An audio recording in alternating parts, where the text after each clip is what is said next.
Okay, so in the last lecture we had stopped at this point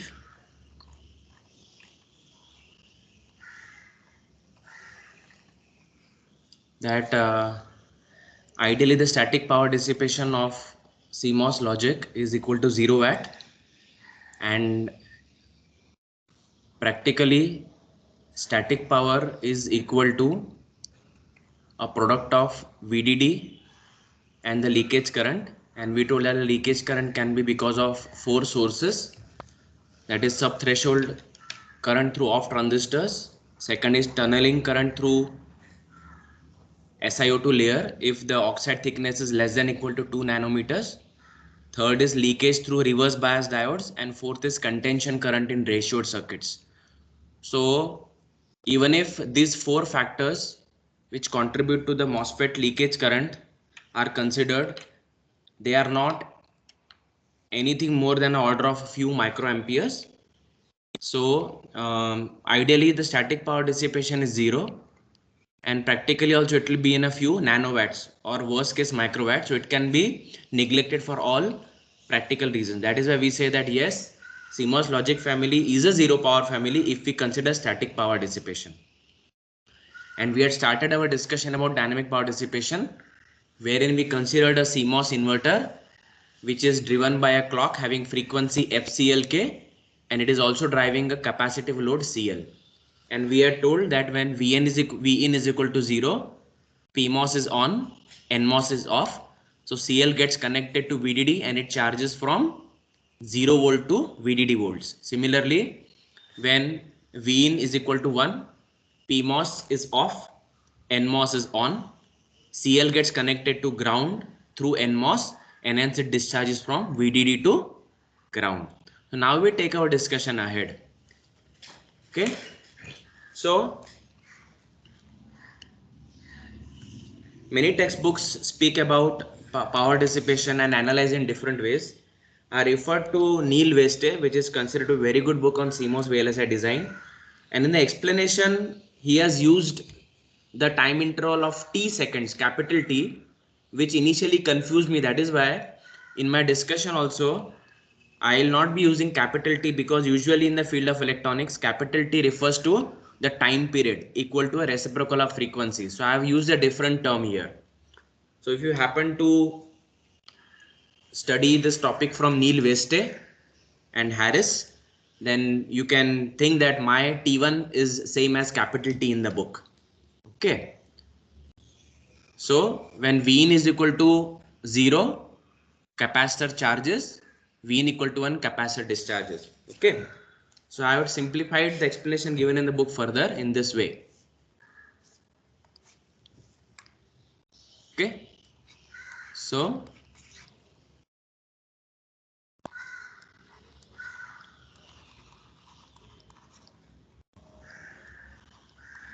summary is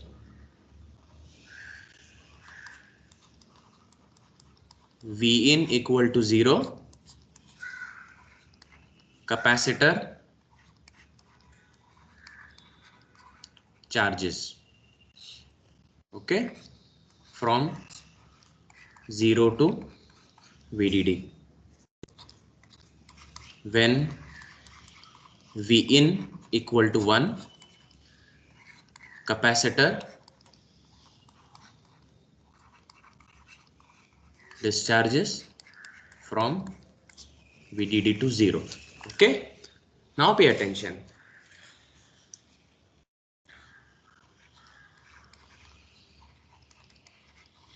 Consider one cycle of clock signal Vin. Okay, this is basic, that one cycle of clock is a combination of clock equal to 0 and clock equal to 1. Okay, so see here now. So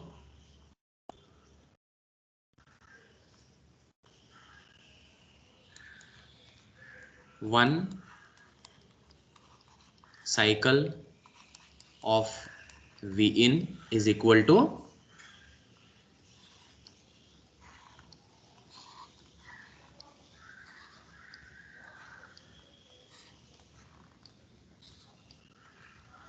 okay.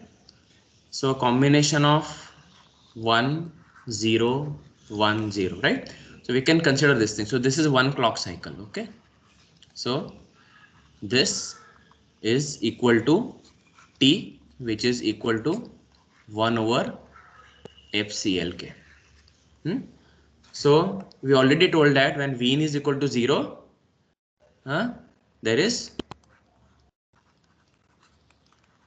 charging, and when it is 1, it is discharging. Okay, so we can say that one cycle of V in or clock is one charging plus one discharging. Okay, now the charge transferred between capacitor and VDD and ground in one cycle Q is equal to CL into VDD. How? Because we know that Q equal to CV. This is basic. Okay. So the charge transferred between CL, VDD and ground in one cycle is Q equal to CL into VDD. Now,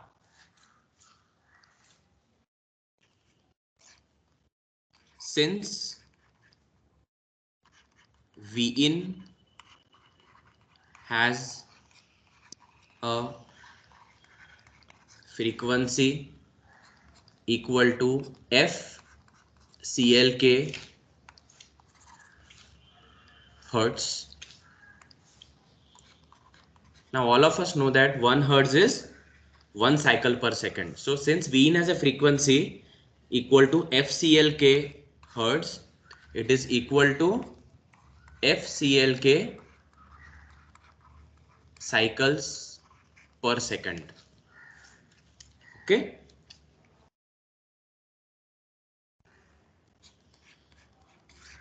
So charge transferred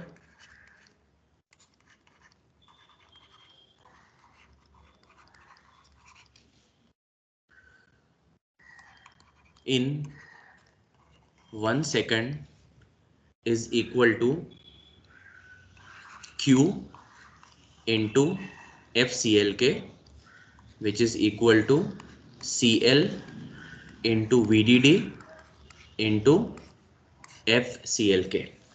Okay. So charge transferred in 1 second is equal to Q into FCLK because the clock is having frequency of FCLK hertz or FCLK number of cycles per second. So in 1 second clock is having FCLK number of cycles. In one cycle of clock the charge transferred is CL into VDD.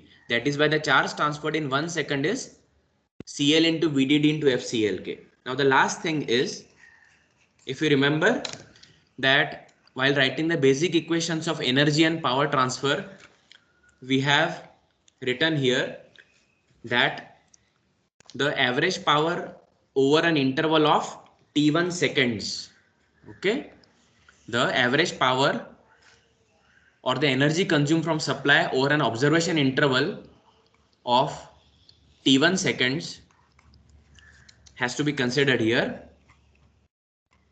So in 1 second, the charge transferred is CL into VDD into FCLK.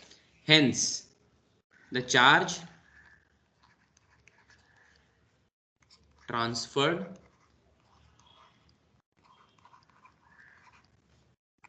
in T1 seconds is equal to Q into FCLK into T1, which is equal to CL into VDD into clock frequency into T1. So we can say this is Q total. That is why Q total is equal to load capacitance into VDD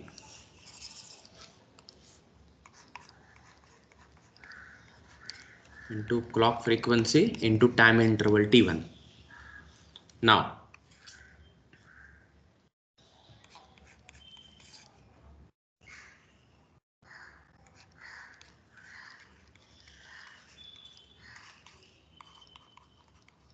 average power dissipated over an interval of T1 seconds is given as P AVG is equal to 1 over T1 integration 0 to T1 VDD into IDD of T dt. Okay, but we know current is always equal to dq by dt. Therefore, IDD of T is equal to IDD over dt of Q total. Okay, therefore P average is 1 over T1 integration 0 to T1 VDD into d over dt of Q total into dt. So VDD is constant, that is why equal to VDD upon T1 integration 0 to T1 CL into VDD into FSW into T1, which comes out to be CL into VDD square into it's just FCLK, I think so.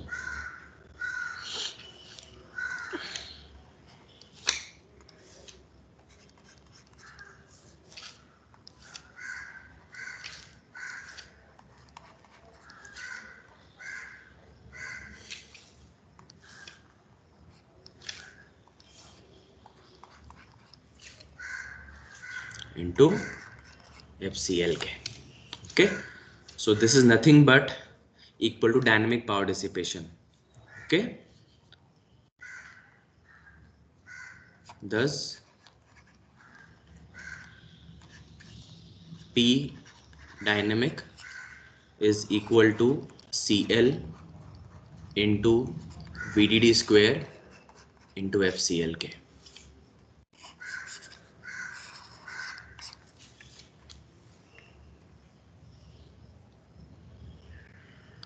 Okay, so this formula we have been repeatedly, quoting in our CMOS inverter practicals, and it has come from this particular analysis.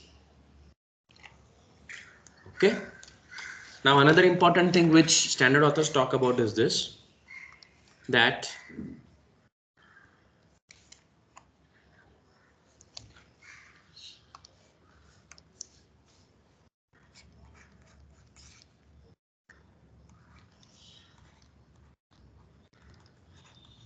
consider a complex digital system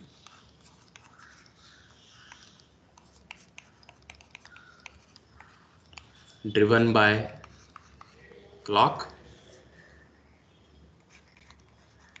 handles data transfer and also uses some amount of combinational logic. Okay, so consider a complex digital system driven by clock. It handles data transfer and also uses some amount of combinational logic. So understand one thing, that while we have derived the dynamic power dissipation as CL into VDD square into F, this is the formula which is applicable to only this CMOS inverter, which is driven by a clock with frequency FCLK, and it is driving a load capacitance CL. But understand the one thing, that the CMOS inverter is not the only digital system exists in this world. It is the smallest. CMOS inverter is the smallest and simplest CMOS system, and all systems which are practically existing are all larger and more complex than this one. And we have taken an example here, that consider a complex digital system which is driven by a clock. So it is a sequential system. It handles some data transfer and also some amount of combination logic. So tests have proved that in any complex digital system, the combinational logic does not switch every cycle of the clock. I repeat that it is found by testing that in any complex digital system, the combinational logic does not switch every clock cycle. That means what? Its activity factor is very, very small. So that is why we define what is called as an activity factor. So we make a point that it is important to note that all components of a complex digital system do not switch at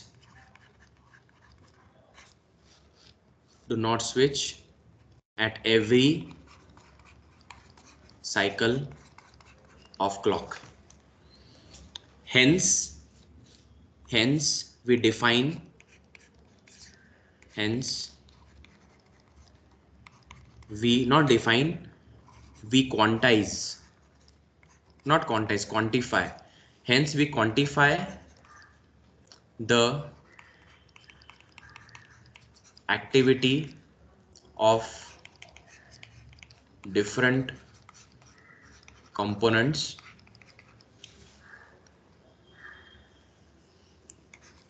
through a factor alpha called activity factor.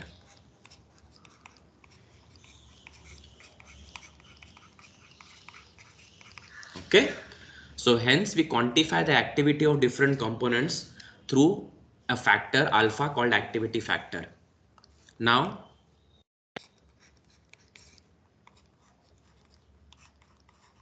it has been found that combinational logic has alpha equal to only 0.1. So only 10% of the total time combinational logic it switches in any complex digital system. Second, data, it usually has alpha equal to 0.5. So activity factor for data is 50%. Why? Because the data is transferred either at rising edge or falling edge of the clock. Yes, this we are speaking about SDR systems, that is single data rate. If it is double data rate systems, then the situation is different, because in double data rate systems or DDR RAMs, there is a data transfer occurring between the processor and peripherals at both positive and negative edge of the clock. But if we speak about single data rate systems, then data it is transferred only once in a clock cycle. That is why activity factor is 0.5. And naturally, the most important source, that is clock, because it is the reference So clock is set to an activity factor of 1 because it is always happening. Okay, so it is 100%. So combo logic has an activity factor of 10%, data of 50% for SDR systems, and clock 100%, right? That is why this particular formula CL into VDD square into FCLK must be modified as follows. So that is why we have a revised formula: dynamic power dissipation. Thus, the expression for P dynamic is rewritten as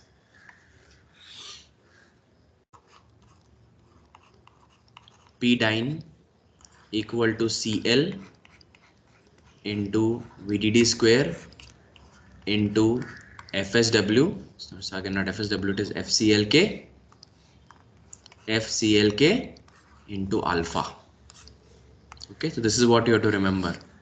Okay, so we can say that this expression is generic expression for a digital system, and here for CMOS inverter the expression is CL into VDD square into FCLK. Why FCLK? Because you can say that here activity factor is equal to 1. Okay, so every time the clock is switching, the CMOS inverter is switching. So we can say that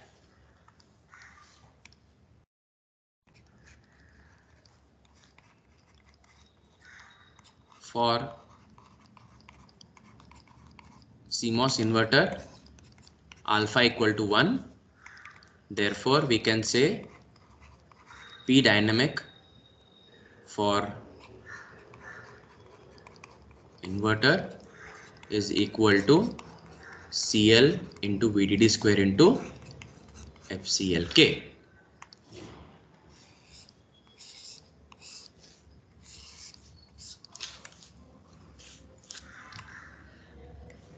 Okay, so we have covered two components of total power dissipation, that is static power dissipation, dynamic power dissipation.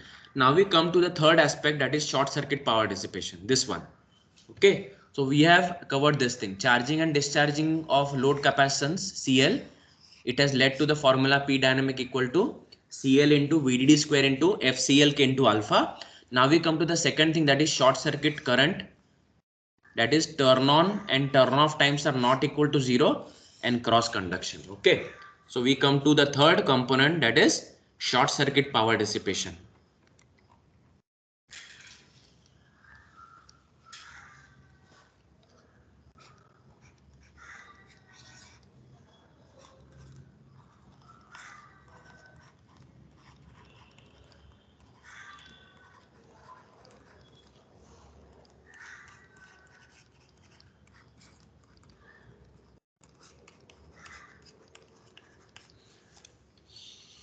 The reasons are, it's very simple.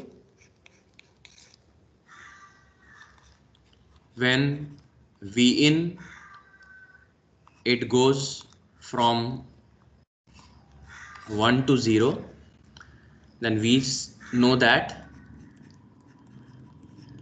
NMOS which was on will go from on to off. Okay, and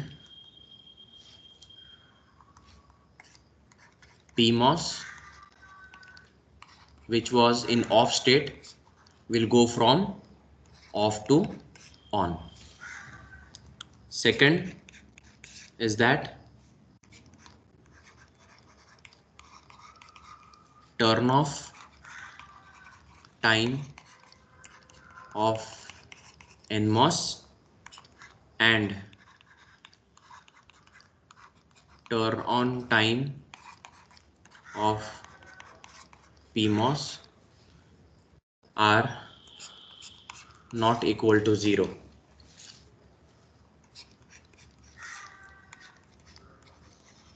Hence, for short time interval both PMOS and NMOS remain on, connecting the power rails VDD and minus VSS,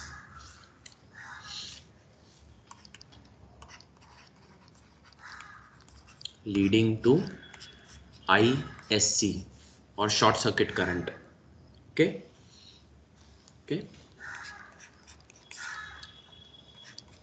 Hence, the short circuit power dissipation PSC now be equal to VDD into I short circuit.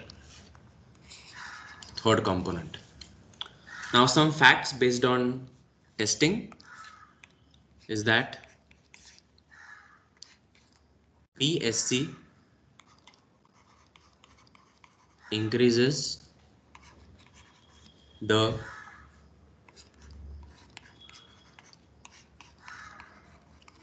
total power dissipation by about 10%. PSC increases the total power dissipation by about 10%. Now, what are the contributing factors? The first contributing factor for this short circuit power dissipation is that the turn on time and turn off times of the MOSFETs are not equal to 0. Another important reason is that the clock signal which we are talking about, we are assuming here we have assumed that the clock is having 0 rise and fall times. That is called as edge rate. Okay. So the rise time and fall time decide the edge rate of the clock. So we will discuss this thing.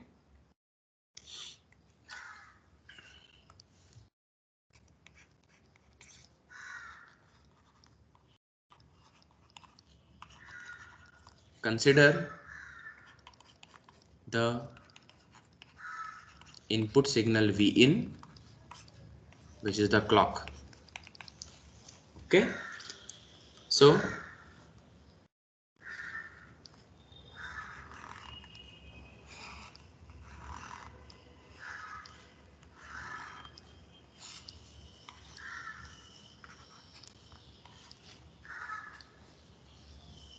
okay. So this is the rising edge, falling edge, and rising edge. Okay. So the time taken for a clock to go from 0 to 1 is called as rise time, and the time taken for the clock to go from 1 to 0 is called as fall time. Okay.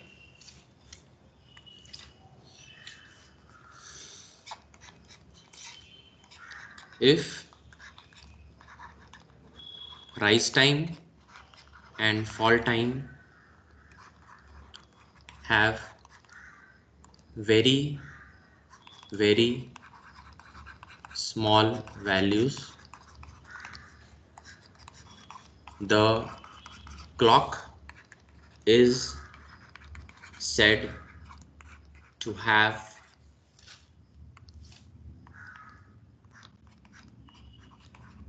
high edge rate. Okay, high edge rate, or we can say crisp edges.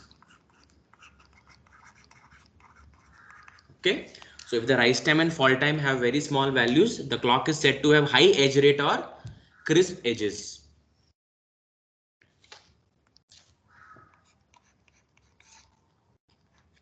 If T rise and T fall have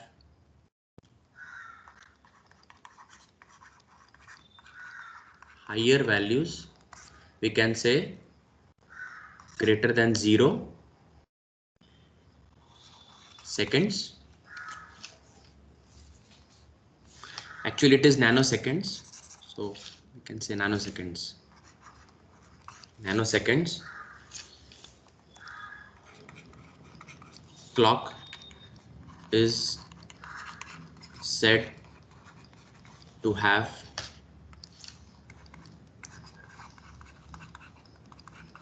lower edge rate. Okay, so we can say this is an ideal clock and this is a practical clock.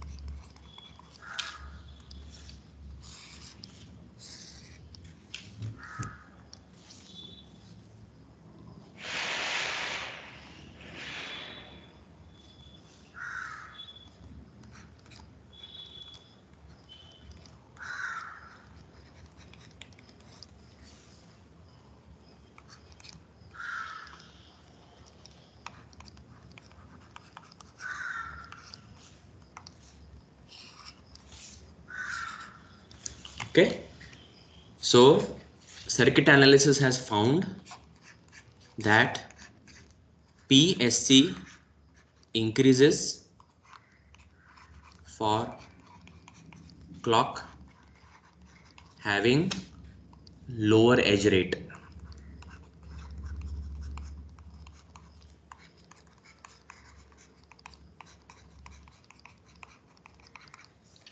Because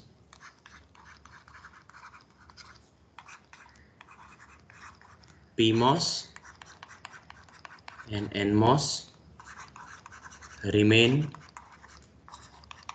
simultaneously on for longer durations. Okay, and vice versa. Okay, so we can say hence we must choose CRISPR clocks.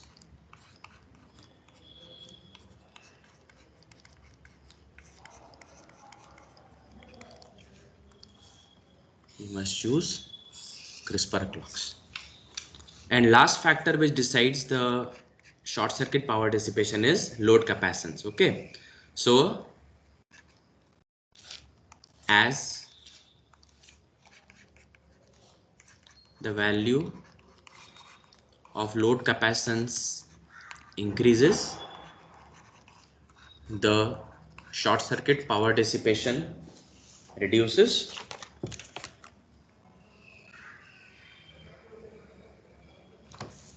Because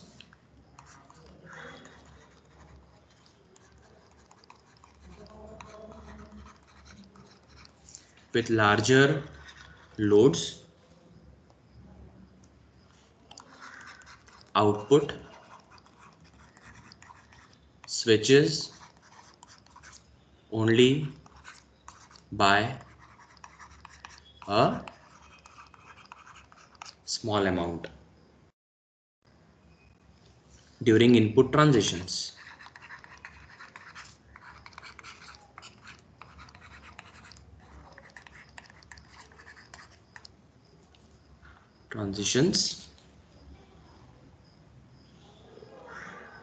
Leading to small VDS across one of the transistors.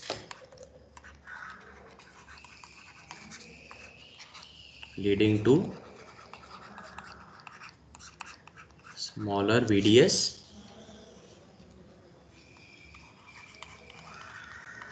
across one of the MOSFETs. Okay, so as CL increases, short circuit power reduces because output switches only by a small amount, leading to smaller VDS across one of the MOSFETs, right? So we can summarize it that the short circuit power dissipation is proportional to edge rate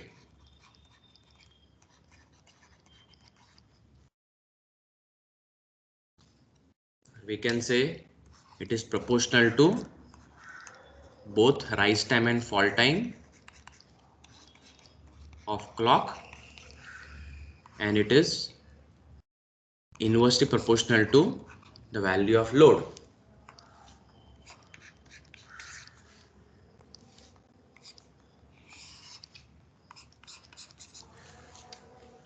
Okay, so now we come to the end of total power dissipation. Now we can say that the total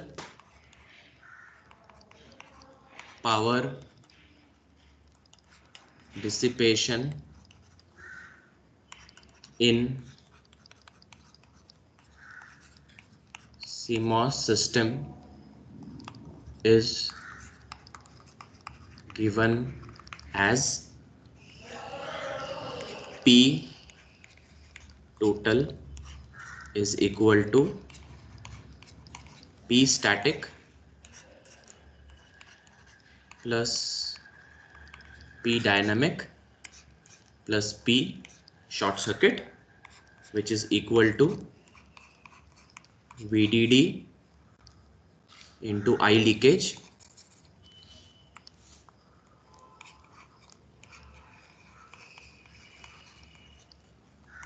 plus CL into VDD square into FCLK into alpha plus VDD into I short circuit. So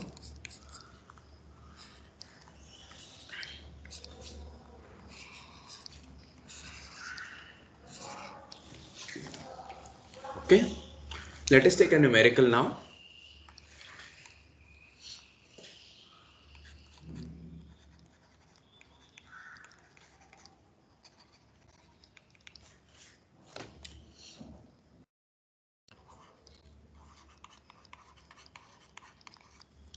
Calculate the P total of a CMOS system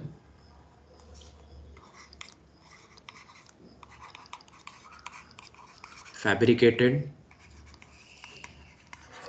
using 180 nanometer process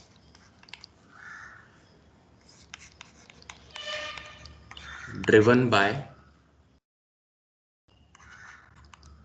1.5 gigahertz clock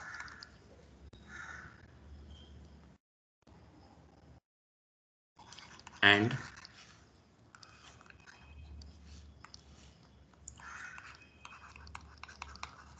driving a load of 100 picofarad. Given I leakage is 60 microamperes. Okay, solution. So it is also given here.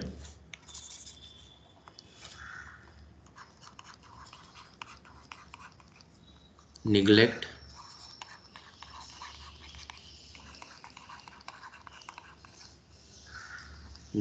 short circuit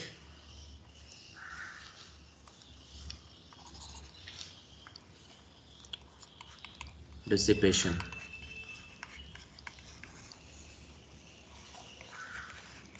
Solution given if CLK is equal to 1.5 gigahertz. CL is equal to 180 picofarads. I leakage is 60 microamperes. Now in this particular formula, for P static we need value of VDD and I leakage, and for dynamic power dissipation we need value of load capacitance, supply voltage, clock frequency and activity factor alpha. So as such here VDD is not given, and it is already said that PSC has to be neglected. Okay, and it is also given here that short circuit power dissipation equal to 0 watts. So here value of VDD is not given, but it is said that it is fabricated using 180 nanometer process. So usually in numericals the value of VDD is given, so we can actually derive it from the process. So we can say for 180 nanometer process VDD equal to 1.8 volts, or if you want to follow microwind, then you can say that for 180 nanometer process VDD equal to 2 volts. So now it's very simple, and also we can assume activity factor as alpha. Okay, so assume alpha equal to 1. So when nothing is given, you can say it is equal to 1. So P total is VDD into leakage current plus CL into VDD square into FCLK, which is equal to 2 volt into 60 microamperes plus 100 picofarad into 2 square into 1.5 gigahertz, which is equal to 120 into 10 raised to minus 6 plus 10 into, not 10, it's 100,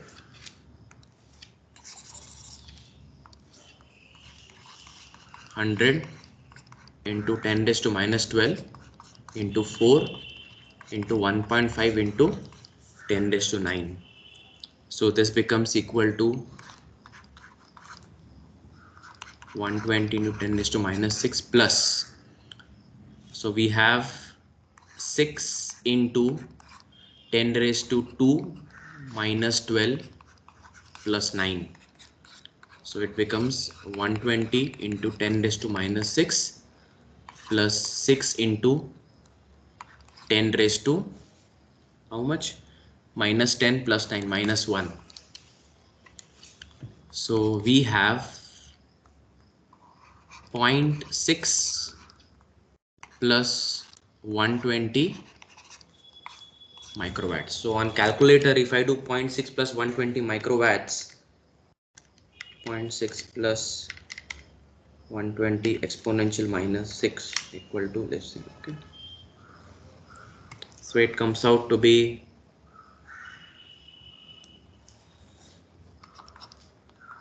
0.60012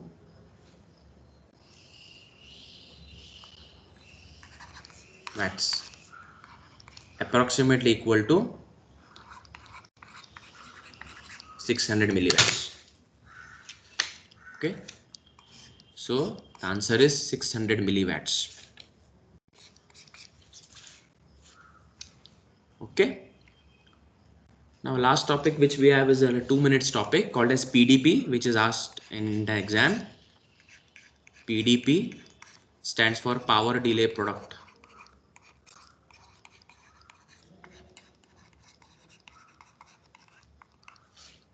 So power delay product, it is a product of total power dissipation and propagation delay. Okay, so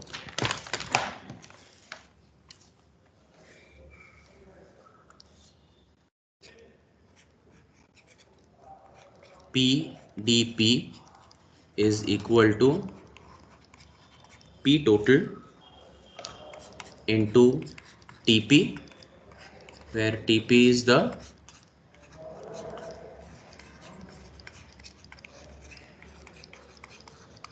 propagation delay. So PdP is a measure of energy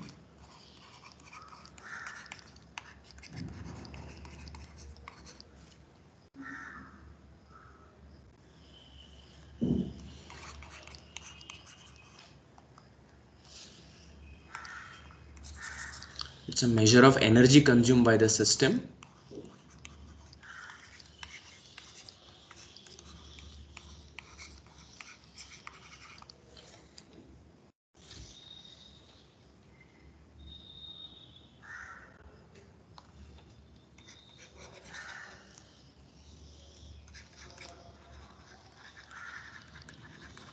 assuming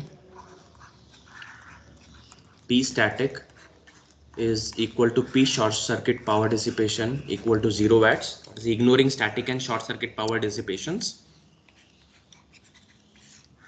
and also understanding that the maximum allowable clock frequency is equal to 1 upon 2 into the propagation delay of the system.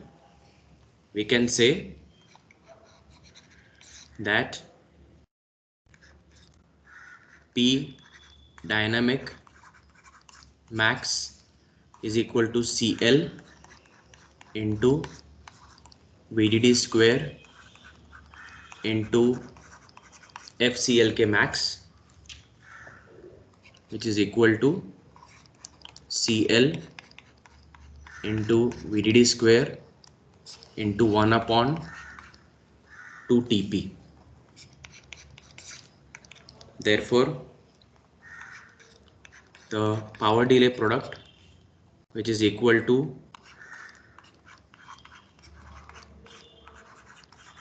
P total max into TP, now comes out to be CL into VDD square upon 2.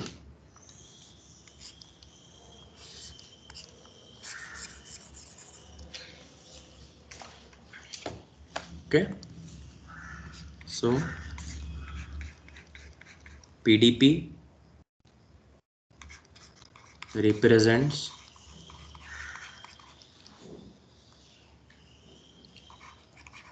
the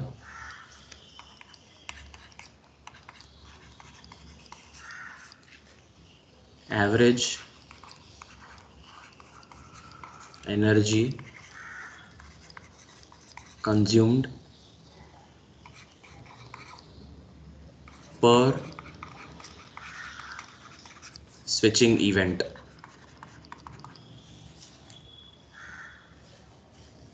That is 0 to 1 or 1 to 0 at the input.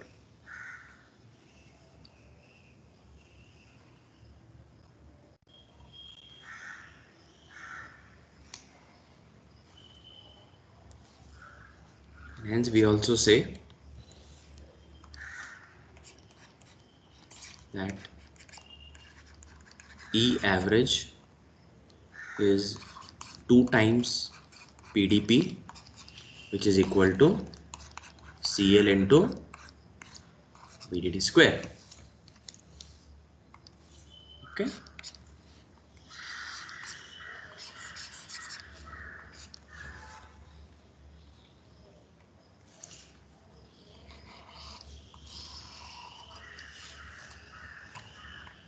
So now only 2 topics are remaining in this unit, that is hot electron effect and latch-up effect. So I will make notes and I will put it on the Teams files folder, because they are very simple, because we need to also start with unit number 5, which is new. Okay, so next week we'll start with that.